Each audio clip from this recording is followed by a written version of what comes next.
दहशतवाद्यांच्या भ्याड हल्ल्यानंतर महाराष्ट्र राज्यातील रहिवासी असलेल्या जम्मू काश्मीरमध्ये अडकलेल्या जवळजवळ असंख्य पर्यटकांची पहिली तुकडी विशेष विमानाने आज गुरुवारी पहाटे 3:30 वाजता मुंबई विमानतळावर स्टार एअरलाइन्स VTGSINA टर्मिनल 1 येथे सुखरूप पोहोचली।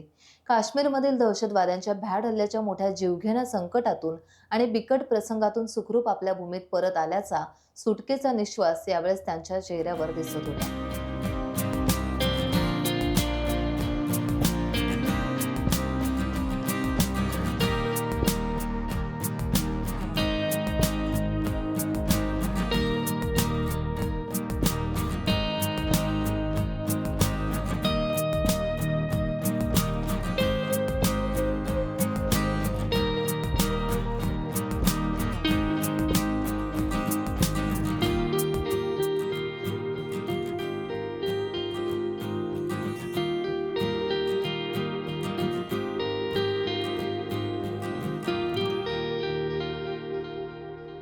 टाइम्स डिजिटलला लाईक करा, सबस्क्राइब करा, शेअर करा आणि बेल आयकॉन दाबायला विसरू नका।